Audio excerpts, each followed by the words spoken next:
নুরনবী একটু বিস্তারিত জানাবেন মামলাটির ভবিষ্যৎ এখন কি হবে সেটি নিয়ে একটু বিস্তারিত জানতে চাই আপনার মাধ্যমে।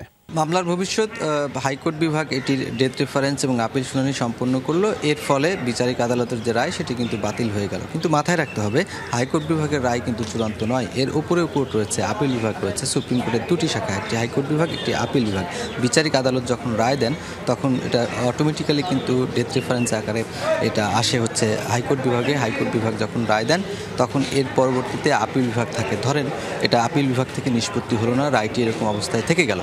কোনো সময় আবার রাজনৈতিক পট পরিবর্তন হলো, কোর্টের সমস্ত কিছু বদল হলো, তখন দেখা গেছে অপোনেন্ট পক্ষ যারা আছেন, মামলায় সংক্ষুব্ধ যারা আছেন, তারা আবার আপিল বিভাগে আপিল করতে পারবেন। তখন রাজনৈতিক পট পরিবর্তনের কারণে হাইকোর্ট বিভাগের সেই রায় কিন্তু বদলে যেতে পারে। এখন যেরকমটি ঘটলো, বিচারিক আদালতে একটি রায় দিয়েছিল, হাইকোর্ট বিভাগের শুনানি হলো, বিচারিক আদালতের রায় বাতিল করে সেটাকে আসামিদের খালাস দিলেন হাইকোর্ট বিভাগ।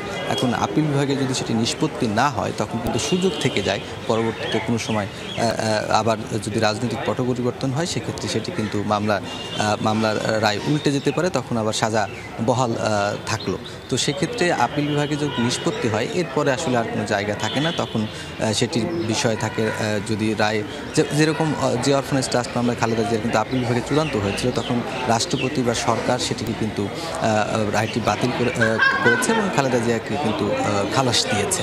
তো সেক্ষেত্রে বলা যায় যে আপিল বিভাগে রায় যখন নিষ্পত্তি হয়ে যায় তখনই কেবল একটি বিষয় চূড়ান্ত সিদ্ধান্তে পৌঁছা যেতে পারে। তাছাড়া এই মামলা শুধু হাইকোর্ট বিভাগে খালাস হলো, আপিল বিভাগ কিন্তু রয়েই গেল। এখন সেই বিষয়ে বিএনপি বা তার আইনজীবীরা এখনও পর্যন্ত স্পষ্ট কিছু করেনি। পরবর্তীতে তারা কী করবেন, এখনও সুযোগ আছে, রাষ্ট্রপক্ষ আপিল করতে পারেন আপিল বিভাগে, তখন হয়তো বা আপিল বিভাগ এই রায় আবার বিবেচনা করে দেখতে পারেন, রায় বহাল রাখতে পারেন অথবা বাতিল করতে পারেন। এখন পর্যন্ত যে দণ্ডগুলো ছিল সেই দণ্ডগুলো বাতিল হলো, কারণ সাজাই বাতিল করা হয়েছে বিচারিক আদালতে।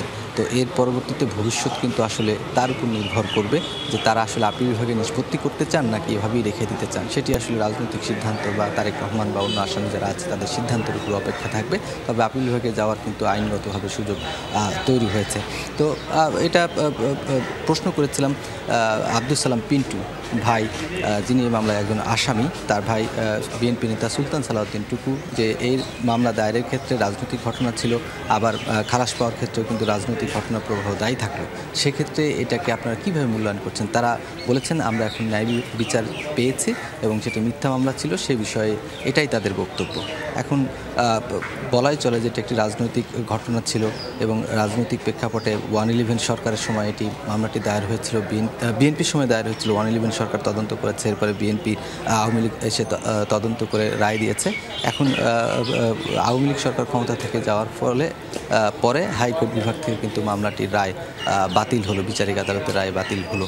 এই পরিক্রমাতে আপনি যদি বলেন ভবিষ্যৎ কিন্তু রয়ে গেল, আপিল বিভাগে নিষ্পত্তি না হওয়া পর্যন্ত বলা যাচ্ছে না যে আসামিরা চূড়ান্তভাবে খালাস হয়ে গেল। রেজা, সেই খবরের বিস্তারিত আপনার মাধ্যমে জানছিলাম, যেটির জন্য আরও অপেক্ষা করতে হবে। ধন্যবাদ নুরনবী।